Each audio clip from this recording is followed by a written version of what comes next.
De aquí damos gracias a Dios un día más por estar aquí en este lugar. Un saludo como siempre a las personas que nos miran por el internet y a todos bendición de parte de Dios. La palabra que quiero compartir hoy, como saben, es una serie de mensajes acerca de las dispensaciones, de las 7 dispensaciones que encontramos en la Biblia.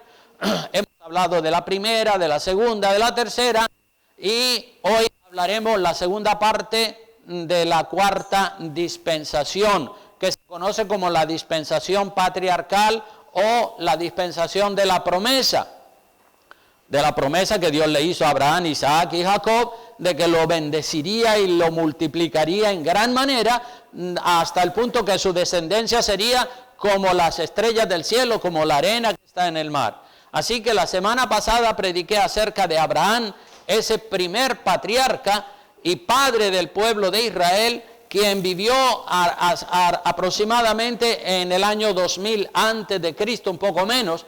Y la característica más importante de Abraham es la fe, ¿verdad? Por eso se le llama, ¿cómo se le llama a Abraham? El padre de la fe. Aleluya, gloria a Dios por esa fe tan maravillosa que tuvo Abraham y que nosotros la hemos heredado a base de oír la palabra de Dios. La fe viene por donde dice, por el oír de la palabra de Dios, no de cuentos chinos, ni de humor, ni de otras cosas, sino de la palabra de Dios.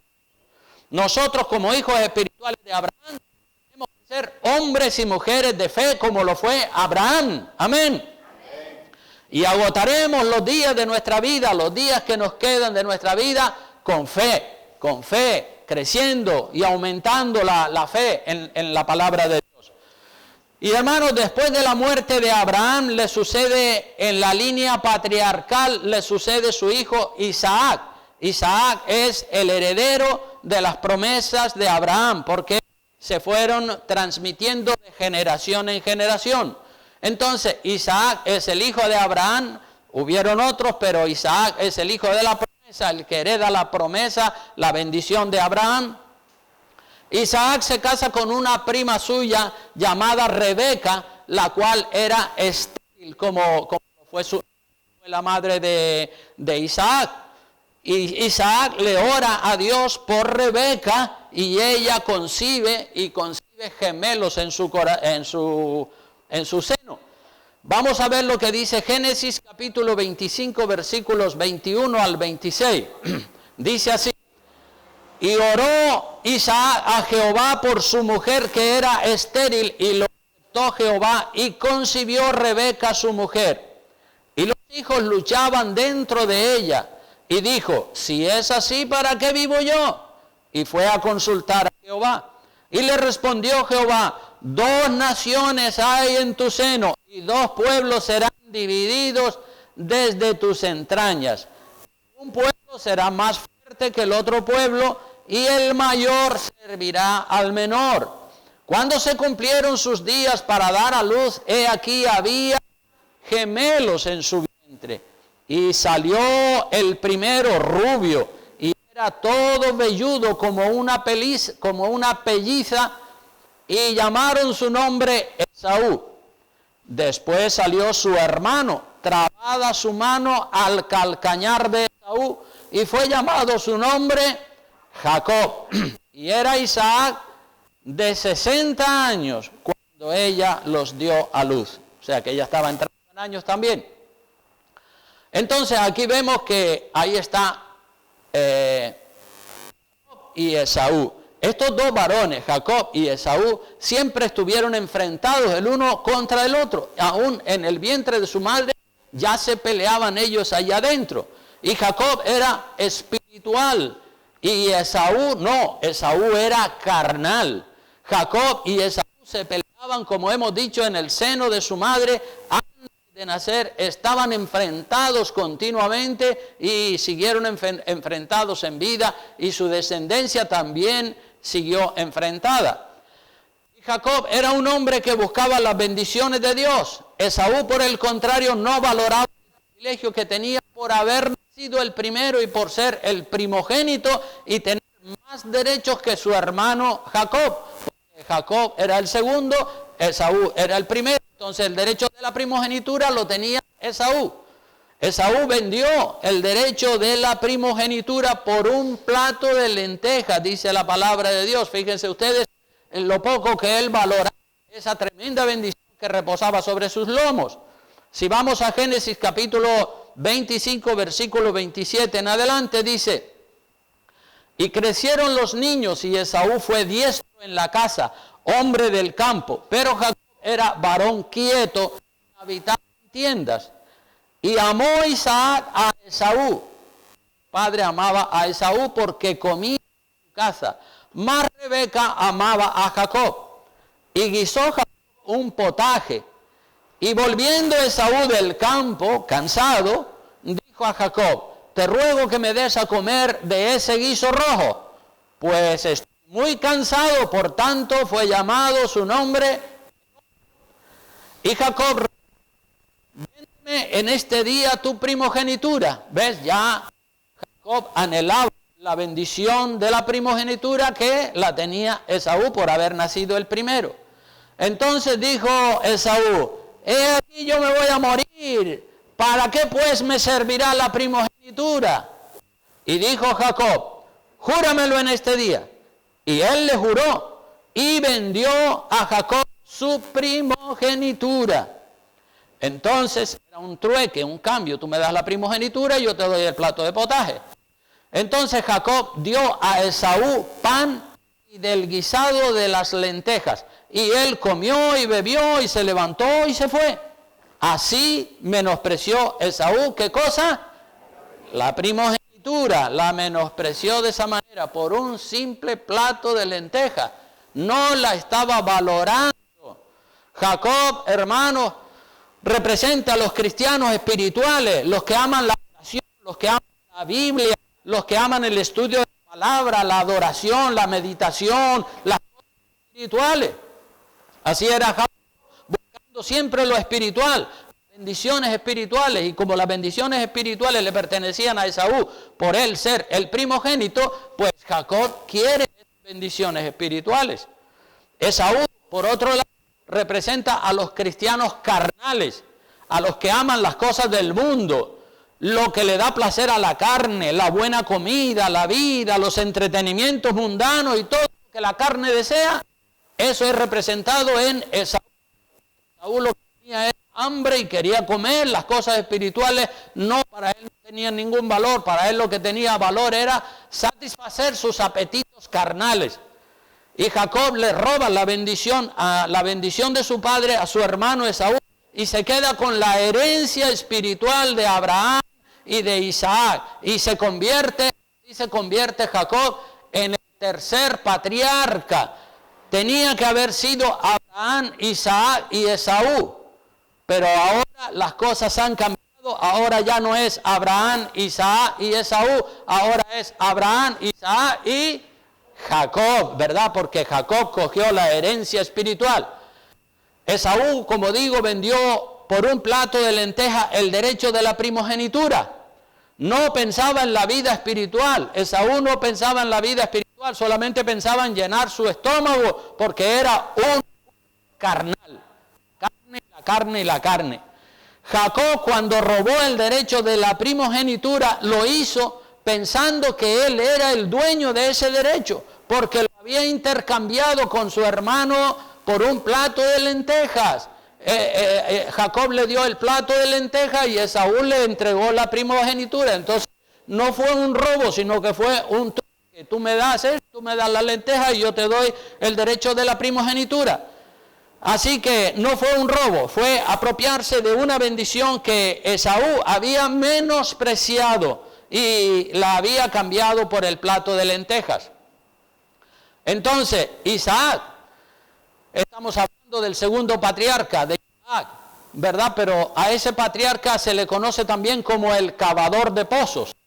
Isaac abrió muchos pozos con sus criados, abrió muchos pozos en busca de agua, por eso se le conoce también como el cavador de pozos. Pero no hay mucho más que decir sobre la vida de Isaac como el segundo patriarca. Así que comentaremos los hechos más relevantes de la vida de Jacob como el tercer patriarca.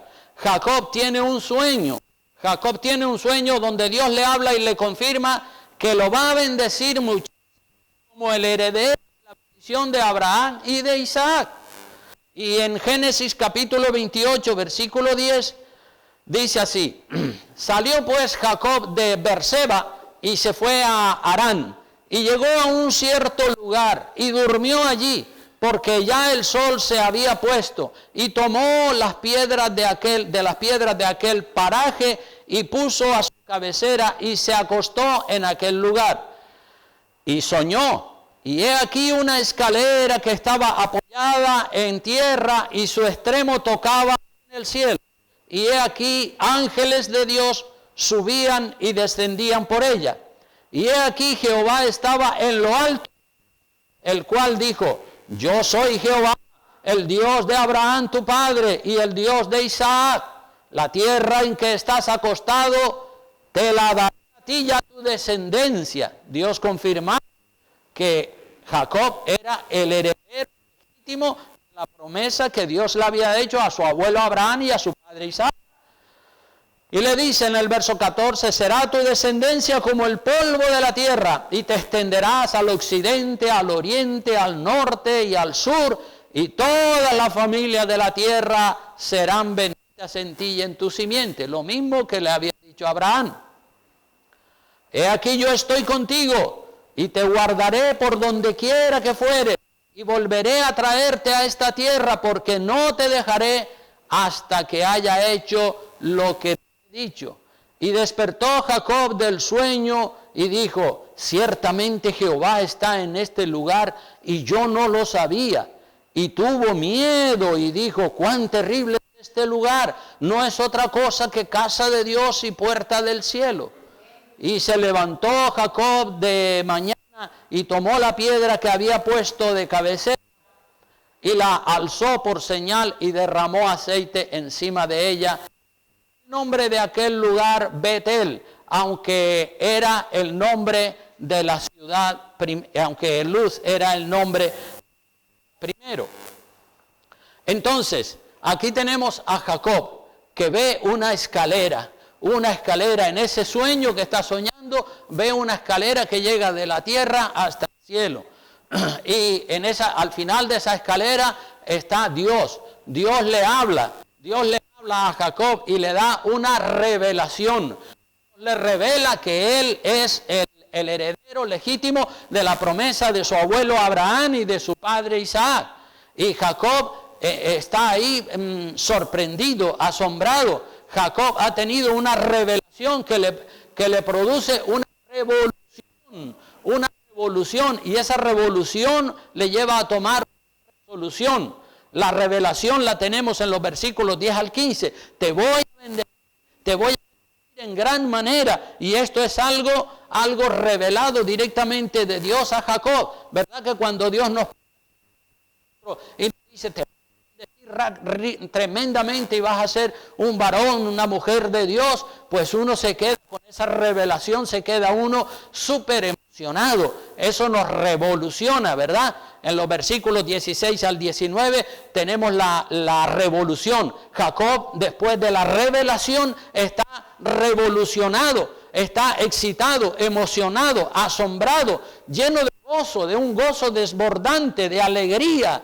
Y esto me recuerda cuando yo le entregué mi vida a Cristo, ¿verdad? Yo no conocía para nada la Biblia, pero cuando la Biblia cayó en mis manos y empecé a leer, empecé a descubrir esa revelación tan grande que está ahí escrita, y yo vi esa revelación y me revolucionó al descubrir la palabra de Dios y tantas verdades que para mí estaban ocultas estando en el catolicismo. Al descubrir la palabra de Dios, esa revelación me revolucionó también interiormente a mí. Así que cuando se revoluciona, se excita, se queda súper sorprendido, lleno de gozo, lleno de regocijo, pues eso nos recuerda cuando uno tiene un encuentro con Cristo, ¿verdad? Cuando uno tiene un encuentro con Cristo no puede seguir siendo el mismo o la misma. Tiene que haber un cambio. Si no hay un cambio, entonces no es que no ha habido un encuentro con Cristo. Entonces Jacob está revolucionado, tremendamente revolucionado, excitado, emocionado, con gozo y con una alegría tremenda, tremenda, tremenda. Y él toma una resolución, una determinación, una decisión. En el versículo 20 vemos la decisión que hace Jacob, la resolución. Dice, verso 20, e hizo Jacob voto, porque está revolucionado con la revelación, está revolucionado. Y ahora hace un voto, hace una resolución. Jacob hizo un voto diciendo, si fuere Dios conmigo y me guardare en este viaje en que voy, y me diere pan para comer y vestido para vestir, y si volviere en paz a casa de mi padre, porque en ese momento estaba huyendo de la casa de su padre para que Esaú, su hermano, no lo matara, y volviere a la casa de mi padre, Jehová será mi Dios, y esta piedra que he puesto por señal será casa de Dios, y de todo lo que me dieres, que dice, el diezmo apartaré para ti. Aquí vemos ya que el hombre se dispone a ser generoso con Dios. Dios está siendo generoso con él y ahora a él le toca ser generoso con Dios. Está resuelto. Ha tomado una resolución. Si Dios me va a bendecir tanto como esa visión que he tenido, yo no voy a ser mezquino con Dios. También le daré mis diezmos al Señor.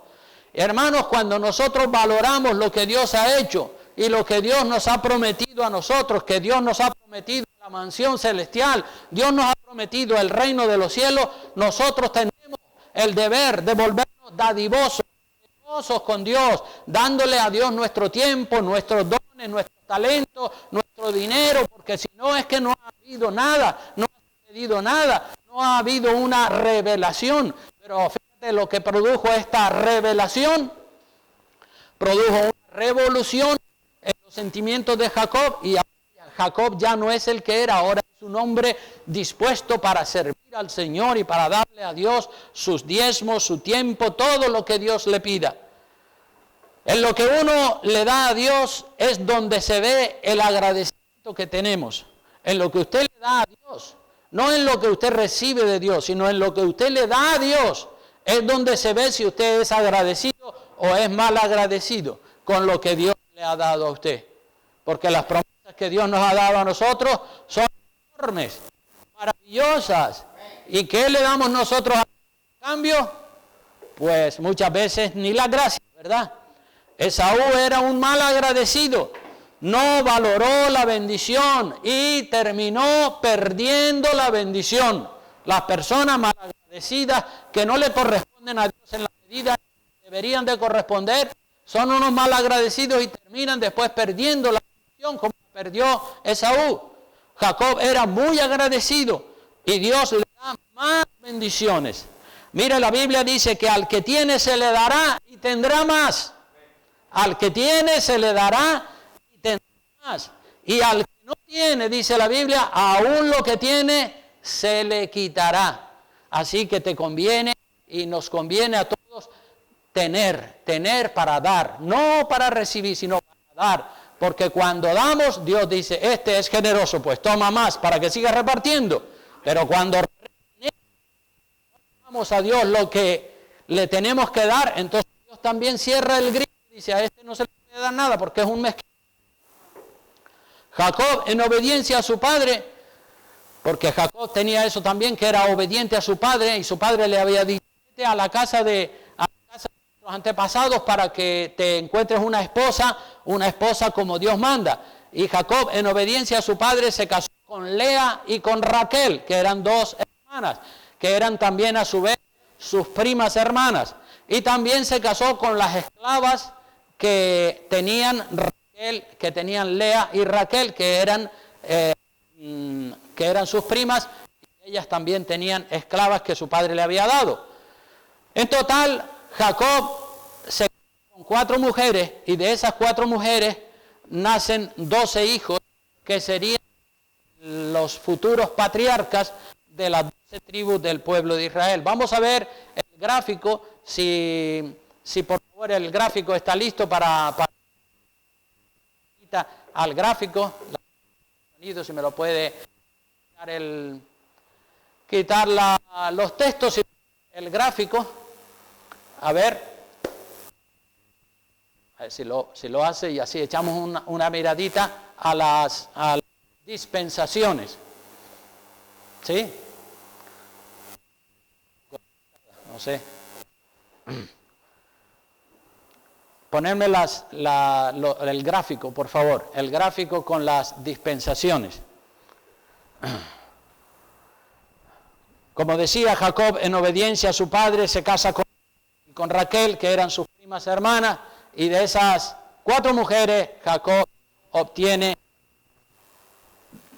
tiene 12 hijos con esas mujeres, que serían las 12 tribus de Israel.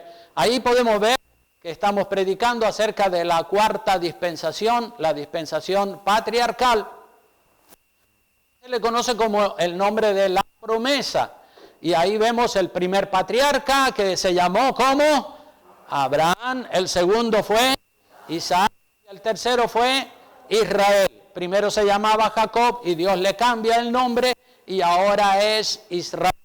Y de Israel o de Jacob nacen las 12 tribus, los 12 varones que se llamaron Rubén, Simeón, Leví, Judá. A través de Judá vendría el futuro Mesías, Isaacar, Zabulón, José, etcétera, etcétera. Entonces, ahí tenemos la dispensación de la promesa, que esa dispensación termina como todas las dispensaciones con el juicio de la esclavitud en Egipto. Así termina la dispensación de la promesa. Entonces, el Mesías futuro, como dije, vendría por la descendencia de la tribu de Judá, uno de los 12 hijos de Jacob, y el sacerdocio levítico vendría pues a través de la tribu de Leví, el sacerdocio donde Aarón es el primer levita que ejerce el sumo sacerdocio. Entonces, uno de los episodios más importantes de la vida de Jacob se produce cuando Jacob está regresando a la tierra de sus padres después de muchos años de haber estado lejos. Como vimos en el texto anterior, Jacob había huido de la casa de su padre y se había ido lejos a encontrar esposa en los antepasados de su padre Isaac, y después de muchos años ya se ha casado y todo eso, y entonces Jacob regresa otra vez a la casa de sus padres. Por eso digo que uno de los episodios más importantes de la vida de Jacob se produce cuando Jacob está regresando a la tierra y a la casa de sus padres después de muchos años de haber estado lejos. Jacob se fue, como saben todos ustedes, se fue solito, él solo, y era soltero, y era soltero cuando se fue de la casa de su padre, huyendo para que Esaú, su hermano, no lo matara, porque Jacob le había robado, según la opinión de Esaú, según la opinión de Esaú, Jacob le había robado la bendición. Y ahora Jacob regresa con sus 4 mujeres, regresa ya con sus hijos, sus ganados, sus bienes y sus criados después de muchos años, y Jacob tiene miedo de que al encontrarse con su hermano Esaú, lo mate por el robo de la bendición, ¿verdad? Jacob dice: madre mía, el capítulo que tengo delante, ahora mi hermano Esaú no me mató porque huí lejos, pero ahora, después de muchos años, regreso a la casa de mis padres, y seguramente mi hermano Esaú todavía me tiene rabia, me tiene odio y me quiere matar. Y Jacob tiene miedo de que al encontrarse con su hermano Esaú, lo mate en venganza por el robo de la bendición cuando era joven. Y mañana se va a producir ese encuentro entre Jacob y Esaú. Pero la noche antes del encuentro con Esaú, Jacob se queda a solas con Dios en oración. Tuvo una visión cuando huía, y ahora, después de muchos años, tiene otra visión tremenda, que la vamos a ver en el libro de Génesis capítulo 32, versículo 24 en adelante. Jacob está regresando después de muchos años, está regresando a la casa de sus padres, tiene un miedo espantoso, dice: cuando me encuentre con mi hermano, la que se va a armar va a ser terrible. y esa noche anterior al encuentro con su hermano Esaú, dice en Génesis 32, 24 al 32, dice, así se quedó Jacob solo, después de haber distribuido los campamentos y la familia para que en caso de que haya guerra, pues escapen más fácilmente. Dice que se quedó solo. Jacob se quedó solo aquella noche antes del encuentro con su hermano Jacob y luchó con él un varón hasta que rayaba el alba. Un varón está peleando, un varón ha aparecido misteriosamente y este varón está luchando con Jacob. Jacob está luchando allí porque está lleno de miedo. Dice, Dios mío, tú dijiste que me ibas a bendecir y ahora me voy a encontrar con mi hermano y este hombre seguramente viene a matarme a mí y a mi mujer y a los niños. Y Señor, ¿qué puedo hacer? Y ahí se aparece ese varón y dice que el varón luchaba con Jacob. Y cuando el varón vio que no podía con él, con Jacob, porque Jacob era un hombre de guerra, un hombre que luchaba, dice, tocó en el sitio del encaje de su muslo y se descoyuntó el muslo de Jacob mientras con él luchaba. Y dijo, déjame porque raya el alba. Y Jacob le respondió, no te dejaré si no me bendices. No te dejaré. Jacob sabía que aquel personaje era el mismo Dios. Y dice, no me tienes que bendecir, Señor, porque yo no puedo superar este problema. El varón le dijo, ¿cuál es tu nombre? Y él respondió, Jacob. Y el varón le dijo, no se dirá tu nombre Jacob, sino Israel, porque has luchado con Dios y con los hombres y has vencido. Aleluya, gloria a Dios. Entonces Jacob le preguntó y dijo, declárame ahora tu nombre. Y el varón respondió, ¿por qué me preguntas por mi nombre? Y lo bendijo allí. Y llamó Jacob el nombre de aquel lugar Peniel, porque dijo, vi a Dios cara a cara y fue librada mi alma. Y cuando había pasado Peniel, le salió el sol y cojeaba de su cadera. Por esto no comen los hijos de Israel hasta el día, hasta hoy día, el tendón que se contrajo, el cual está en el encaje de su muslo, porque tocó este sitio de su muslo en el tendón que se contrajo. Entonces aquí podemos ver varias cosas, hermanos. En esta lucha que Jacob tiene con este misterioso varón, aquí podemos ver varias cosas. La primera cosa que podemos ver es el miedo que tiene Jacob a su hermano. Jacob tiene un miedo terrible a su hermano Esaú. Y Jacob corre a los pies del Señor a buscar refugio, a buscar protección. Aleluya. Jacob sabía que las cosas en el encuentro con su hermano Esaú podían terminar en una carnicería, podían terminar en la muerte de sus familiares y de toda su casa. Y Jacob se agarra fuertemente de su Dios en oración y lucha con Dios para que Dios lo salve, para que Dios permita que el encuentro con Esaú sea una bendición y no una carnicería. Y aquí aprendemos una situación. Aprendemos que ante una situación desesperada, de mucho miedo, de mucho temor, nosotros tenemos que agarrarnos de Dios con todas nuestras fuerzas como hizo Jacob. Amén. Hay que agarrarnos de Dios. A veces tienen capítulos en la vida donde no encontramos la solución por ningún lado y tenemos que agarrarnos fuertemente de Dios como lo hizo Jacob. Jacob sabía que él era el heredero de las promesas y dice, Señor, yo me agarro de ti aquí, por favor ayúdame porque no quiero que mi hermano me mate cuando me encuentre con él. Y otra lección que aprendemos es que Dios prueba nuestra fe, a ver si peleamos la bendición o la dejamos caer. Dios prueba tu fe y Dios prueba la mía, a ver si persistimos. Fíjate que el varón, Dios mismo que estaba luchando, Jacob le dice, suéltame porque raya el alba. Y Jacob dice, no te soltaré. Tienes que bendecirme, por favor, bendíceme.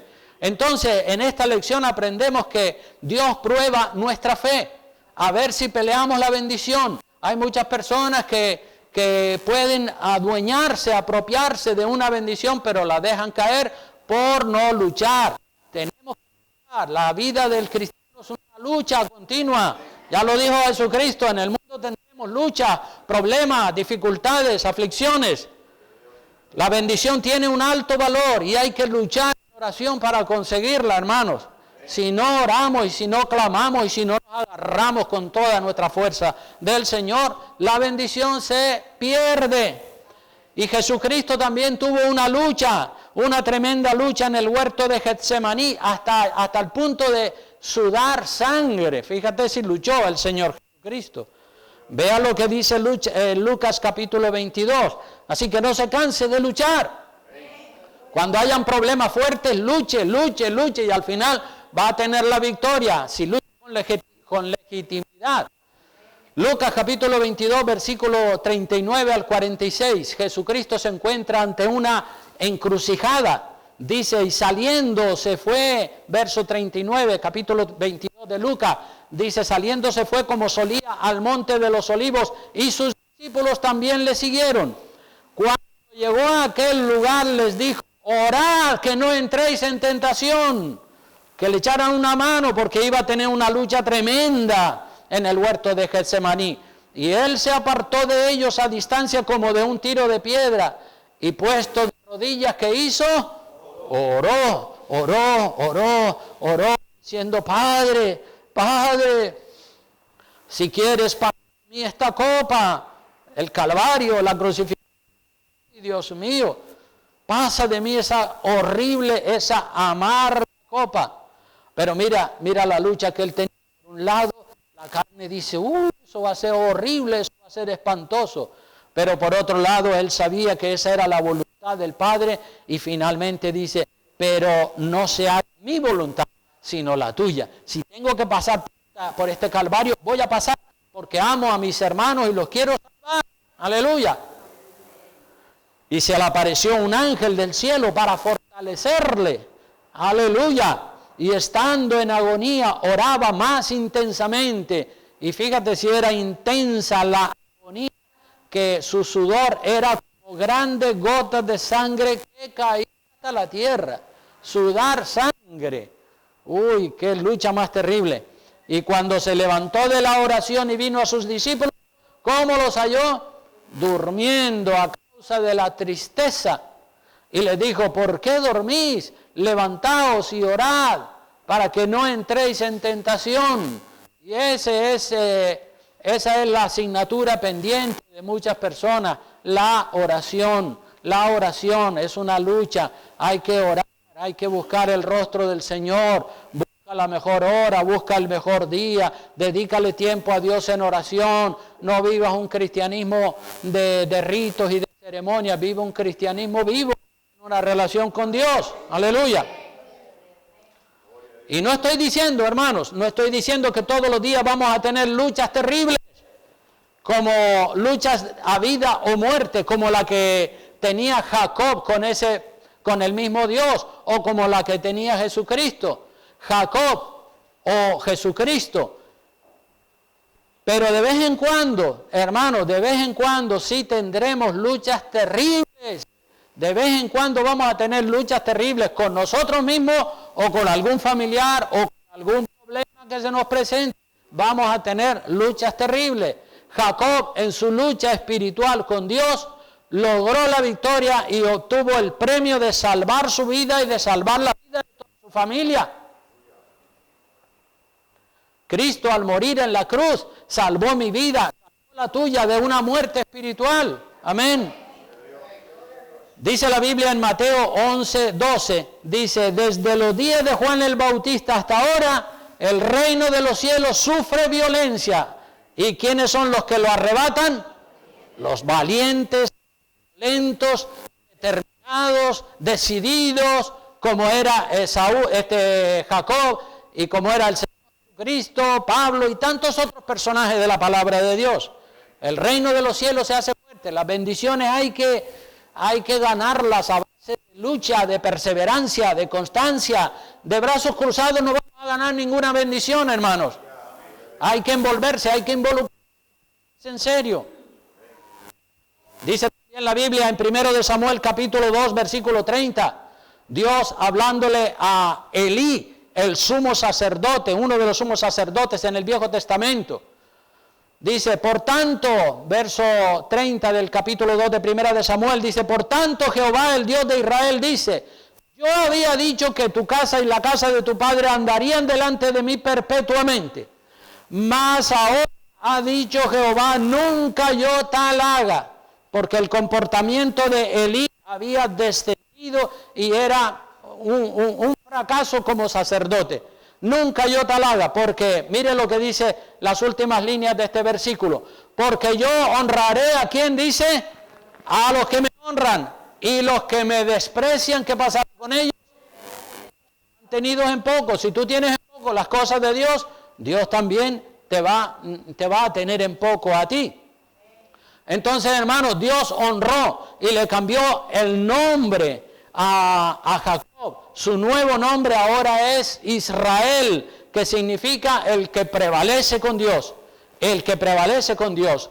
Jacob o Israel prevaleció en esa lucha con Dios la noche anterior, antes de encontrarse con su hermano Esaú.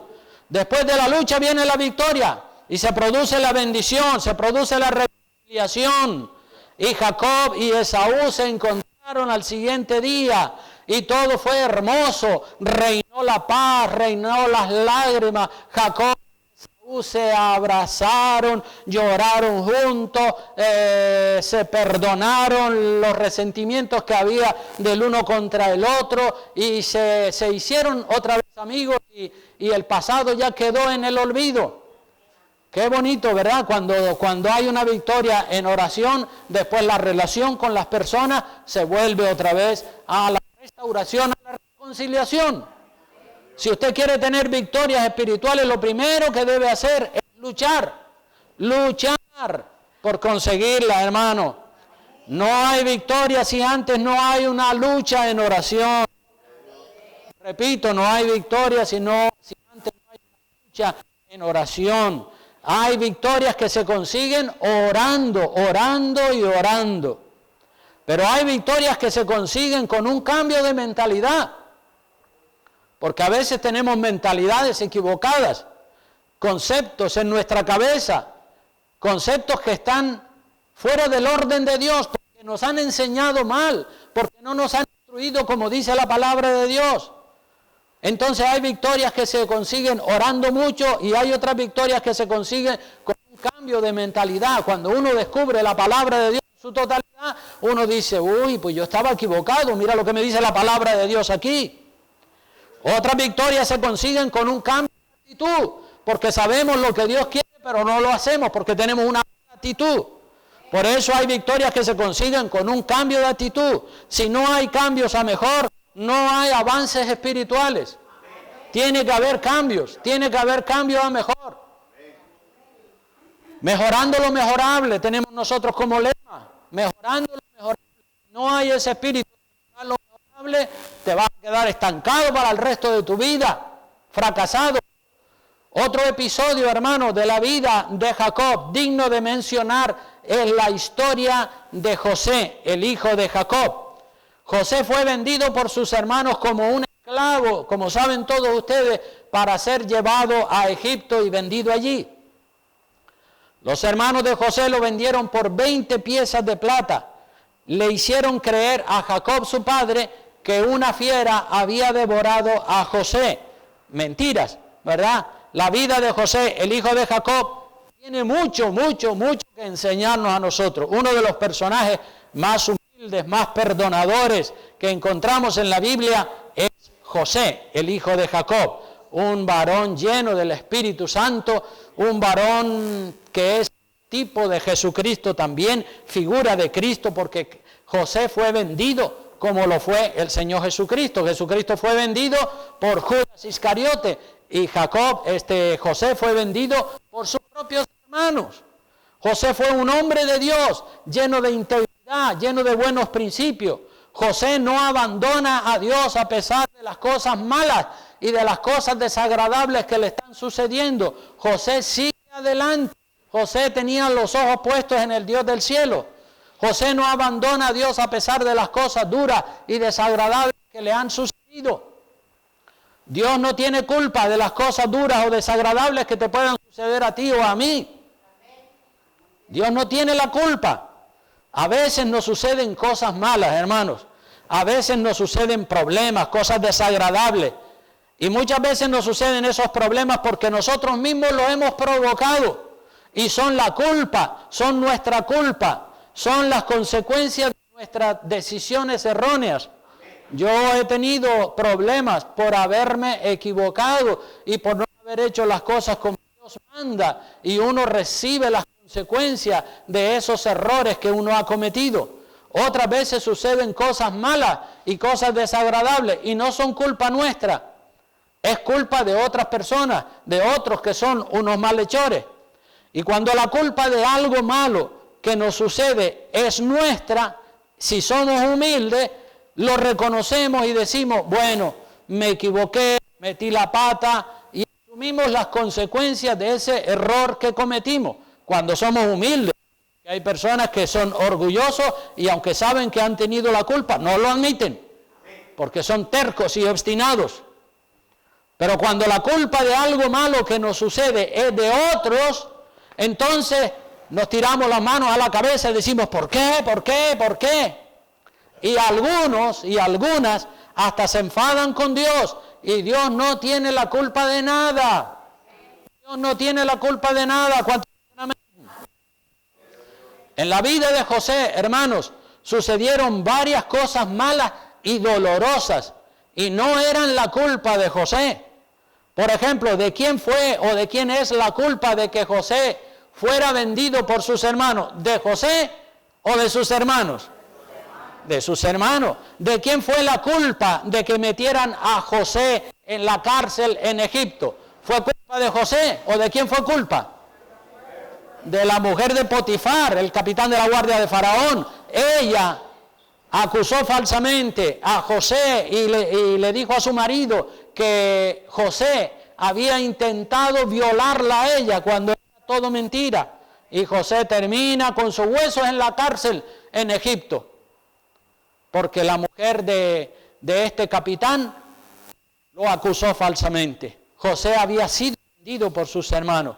Me parece que el corazón de José estaba bastante herido de tanto daño que le habían hecho. Imagínate el recuerdo de que sus propios hermanos lo han vendido. Eso le tiene que haber dolido a José muchísimo en su corazón.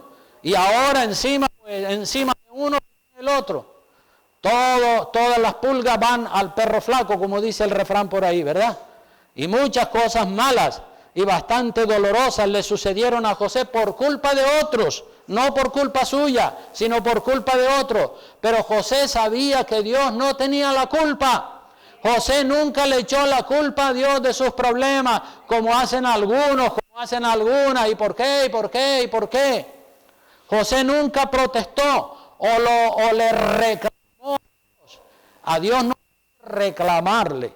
A Dios si se le pide, pídale humildemente, pídale con un corazón contrito y humillado. Pero algunos predicadores orgullosos dicen, reclámale a Dios, Dios te lo tiene que dar. ¿Cómo? ¿Qué dice? ¿Están locos? A Dios hay que ir con la cabeza humilde, con la cabeza bajada y decirle, Señor, perdóname, si tú quieres, si es tu voluntad. Si me quieres bendecir, bendíceme. Si me quieres castigar, si me quieres probar, tú eres el Dios Todopoderoso que tiene todos los derechos sobre mi vida.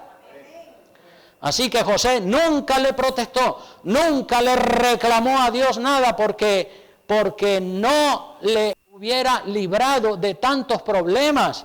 Él podía, como hacen algunos, haberle dicho, Dios mío, ¿y por qué esos bandidos de mis hermanos me vendieron? ¿Y por qué esa mujerzuela me acusa de que yo la intenté violar cuando yo no hice absolutamente nada? Y pues José, lleno de autoconmiseración, de autocompasión, diciendo, pobrecito de mí, ay, todo el mundo me ataca. Pero José dice, nada. Que Dios le pase la factura a ellos, yo los perdono de todo corazón. Y José es sufrido. La Biblia dice que el amor es como sufrido. A veces nos toca un capítulo de sufrimiento, un capítulo de dolor. Y hay que llevarlo con resignación.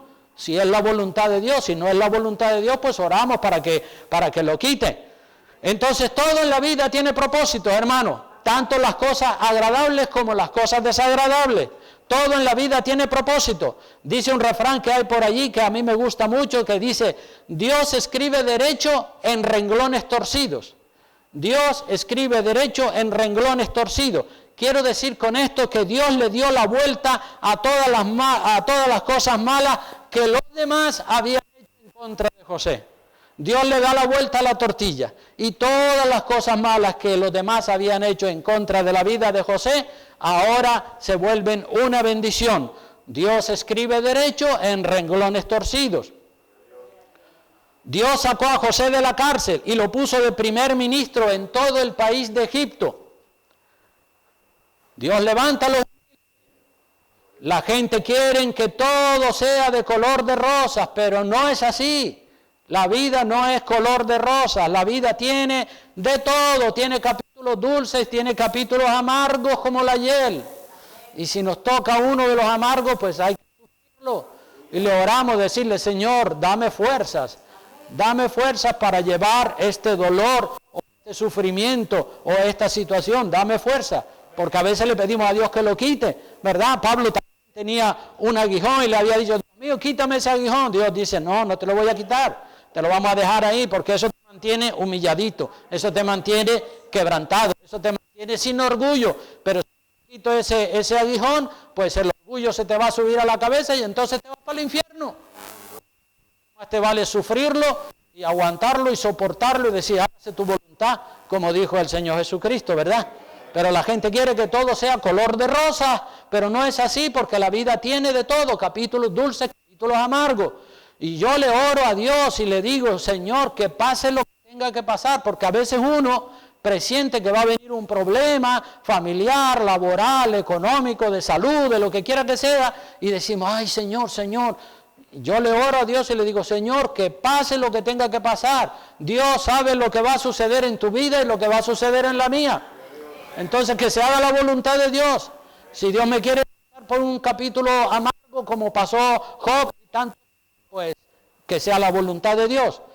Hay cosas que no nos gustan, pero que tienen que pasar para probar nuestra fe. Aleluya. Finalmente todo sale a la luz y Jacob es informado de que su hijo José vive y gobierna en todo el país de Egipto, ¿verdad? Porque a Jacob, sus hijos le habían hecho creer que José había muerto devorado por una fiera. Y Jacob, con toda su tribu, que en esa época ya eran unas 70 personas, descendieron de la tierra de Canaán para vivir en Egipto. Esto sucedía aproximadamente en los años 1875 a.C. Esas 70 personas que eran las que formaban los descendientes de Jacob en esa época, esas 70 personas vivieron en Egipto y crecieron y se multiplicaron hasta a ser una multitud impresionante de 2 millones de personas. Los hermanos de José, que lo habían vendido como esclavo, vinieron a ponerse de rodillas delante de José y a pedirle perdón. José no tomó venganza. José, cuando ahora es el primer ministro de todo Egipto, él podía haber tomado venganza de sus hermanos y de la mujer del capitán de la guardia de Faraón por haberlo falsamente, pero José decidió perdonarlos de todo corazón. José no tomó venganza de nadie, ni de sus hermanos, ni de la esposa del capitán que lo había acusado falsamente. Jacob, padre de José, se alegró mucho de encontrarse con su hijo después de muchos años. Jacob, antes de morir, a todos sus 12 hijos les profetiza. En el capítulo 49 del libro de Génesis, ahí está Jacob a punto de morir y llama a sus 12 hijos para darle una profecía concerniente al futuro a cada uno de ellos. El tema sería largo. Léase el capítulo 9 en su casa para que usted pueda ver cómo es que Jacob va bendiciendo a sus 12 hijos uno por uno, y a cada uno le va declarando. Si usted quiere saber qué es lo que qué es lo que Jacob le dijo a cada uno de sus 12 hijos, pues léase detenidamente y tranquilamente, y si es posible con un comentario al lado, para que vaya entendiendo qué es lo que Jacob, le profetiza o le dice a cada uno de sus 12 hijos, que iban a ser los 12 patriarcas de las 12 tribus del pueblo de Israel. Los hermanos de José, ya voy terminando, los hermanos de José habían vendido como esclavo en el pasado cuando José era joven, y ahora Jacob, el viejito, ya ha muerto, y quedan los hijos, los nietos, los bisnietos y toda la familia de Jacob quedan. Ya el viejito Jacob ha muerto, y ahora los hermanos de José dicen, bueno, mientras papá estaba vivo, José no se podía vengar por lo que le hicimos cuando era joven, pero ahora que el viejo se ha muerto, ahora sí que vamos a tener nosotros un problema, ahora sí que vamos a tener las consecuencias de nuestros hechos, el sentimiento de culpa. Los hermanos de José tenían el sentimiento de culpa por haberlo vendido, y ese sentimiento de culpa todavía no ha desaparecido. Se queda todo en la memoria. El sentimiento de culpa está allí en los hermanos de José. Y vamos a ver qué es lo que le dicen. ¿Qué es lo que le dicen a José? Capítulo 50 del libro de Génesis, versículo 15 al 23. Capítulo 50, versículos 15 al 23, dice, 50, 15 al 23. Dice así: viendo los hermanos de José que su padre era muerto, mientras estaba vivo estaban protegidos, decía, si José va a vengarse de nosotros, le decimos a nuestro padre que por favor nos eche un cabo ahí. Pero ahora viendo los hermanos de José que su padre Jacob era muerto, dijeron, quizá nos aborrecerá José y nos dará el pago de todo el mal que le hicimos. Fíjate, la culpa. Están sintiendo la culpa y el miedo por la culpa. Y enviaron a decir a José, tu padre mandó antes de su muerte diciendo, así diréis a José, te ruego que perdones. Fíjate lo que hacen ellos. Te ruego que perdones ahora la maldad de tus hermanos y su pecado. Mal te trataron, por tanto, ahora te rogamos que perdones la maldad de los siervos del Dios de tu padre. Y José lloró. Mientras le hablaban, José lloró. Vinieron también sus hermanos y se postraron delante de él y dijeron, henos aquí por siervos tuyos. Y les respondió José, no temáis, tranquilo, ¿acaso estoy yo en el lugar de Dios? Vosotros pensasteis mal contra mí, mas Dios lo encaminó para bien. Fíjate, Dios escribe derecho, ¿dónde? En renglones torcidos. Ellos pensaron mal contra José, pero ese mal que ellos pensaron en contra de José, Dios le dio la vuelta a la tortilla y lo cambió para bien, para hacer lo que vemos hoy, para mantener en vida. Ahora pues, no tengáis miedo, yo os sustentaré a vosotros y a vuestros hijos. Así los consoló José, así los consoló y le habitó José en Egipto, él y la casa de su padre. Y vivió José 110 años. Y vio José los hijos de Efraín hasta la tercera generación. También los hijos de Maquir, hijo de Manasés. Maquir era nieto de José. Y vio los hijos de Maquir, es decir, sus bisnietos, hijos de Manasés, y fueron criados sobre las rodillas de José, es decir, los bisnietos de José fueron criados sobre la rodilla de José. Dios le prolongó la vida, le dio 110 años de vida. Entonces, qué bonito todo esto, ¿verdad? El sentimiento de culpa que tenían los hermanos de José por haberlo vendido, todavía no había desaparecido, estaba en la memoria de ellos. Y José, dice la palabra, que llora amargamente al recordar cómo sus propios hermanos lo habían vendido como un esclavo. Las heridas del pasado ya están curadas, pero queda el recuerdo recuerdo. José no se había olvidado, pero ya los ha perdonado, ¿verdad? José no era vengativo, no guardaba rencor por el daño que le habían hecho sus hermanos.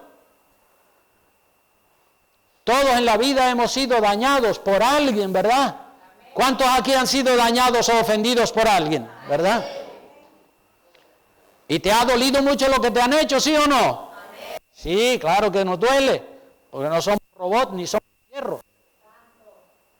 Y nunca lo vas a olvidar, pero sí lo puedes perdonar de todo corazón. Sí lo puedes perdonar. Olvidar no se olvida. José no se olvidó de lo que sus hermanos le habían hecho. Ellos tampoco se olvidaron de lo que le habían hecho a José.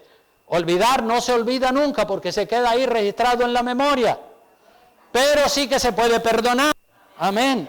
Perdonar a la persona que te dañó, eso sí que lo puedes hacer. José lo hizo, Jesucristo lo hizo y todos nosotros también lo podemos hacer. La Biblia dice, todo lo puedo en Cristo que me fortalece. Aleluya. Así que los hijos de Jacob, los hebreos, los hijos de Jacob, crecieron y al final un nuevo faraón, las generaciones van pasando, un nuevo faraón que no conocía a José, tomó a los hebreos como esclavos. Y dije antes que hoy estaría hablando de la segunda parte de la cuarta dispensación, es decir, de la promesa patriarcal, la promesa o la dispensación patriarcal. Esta cuarta dispensación va, como he dicho, desde la Torre de Babel, de la confusión de lenguas, hasta la esclavitud del pueblo de Israel en Egipto. Y cada dispensación termina con un juicio, hermanos. Así que aprendamos mucho de la palabra, estudiándola, leyéndola. Aprendamos de Jacob, aprendamos de José, la grandeza de espíritu que tenían estos hombres. Aprendamos de Jacob cómo lucha fervientemente hasta conseguir la victoria, hasta que Dios le diera la victoria, no dejó de orar. José, perdonador, que a veces se hace difícil perdonar, claro, porque no estás orando lo suficiente y te han hecho daño, seguramente, a mí también me han hecho daño y me ha dolido lo que muchas personas me han hecho, pero yo tengo que tratar de dejar eso encerrado en el baúl de los recuerdos, y decir, bueno, sí es verdad, me hizo daño o me hicieron daño, pero nada, eso queda en el baúl de los recuerdos. Bendigo a esas personas cuando viene a mi memoria el daño que algunas personas me han hecho, eso me sirve para orar por ellos y decir, Dios, bendícelos donde quiera que estén, ayúdalos, ábreles los ojos, échales una mano, Señor, porque ese daño me lo hicieron, tú lo permitiste para probarme a mí, a ver si yo tengo fe y me mantengo firme en el Señor. Amén. Bueno, pues hasta aquí el mensaje de la palabra de Dios. Vamos a estar puestos de pie y orarle al Señor. Aleluya, que Dios nos guarde, que Dios nos bendiga. Aleluya. Incline su rostro ahí donde se encuentra, hermano, y dígale a Dios que va a pensar, que va a reflexionar, que va a dedicar tiempo a la oración, a la lucha, que va a orar, que va a buscar el rostro del Señor, que va a disponer su corazón para perdonar como perdonó José a sus hermanos. Si todavía queda alguna herida, es verdad, no te vas a olvidar nunca del daño que te hicieron, pero sí puedes, cada vez que ese recuerdo desagradable viene a tu cabeza, ora por esas personas que te hicieron el daño y verás cómo sientes alivio y dejas todo en las manos del Señor. Gracias te damos, Dios mío, ha sido una bendición estar aquí compartiendo con mis hermanos y con mis hermanas el gozo, Dios mío, de tu salvación. Oramos para que todos estemos revestidos de perdón, Dios mío, y podamos perdonar como José perdonó a la esposa de la guardia de Faraón por haberle acusado falsamente de violador, y como José también pudo perdonar la herida tremenda que tenía en su corazón por lo que sus hermanos cuando era joven le habían hecho. Señor, ayúdanos también a nosotros a ser perdonadores y a ser hombres y mujeres de oración, Dios mío, y que vayamos a nuestra casa reflexionando, que dediquemos tiempo a meditar y a reflexionar sobre las mejoras que podemos implementar en nuestra vida, Señor, para ir avanzando, para ir mejorando. Gracias de todo corazón, Padre. En tus manos encomendamos la iglesia y pedimos la bendición del Padre, del Hijo y del Espíritu Santo. Amén y amén. Dios les bendiga y salúdense los unos a los otros. Amén.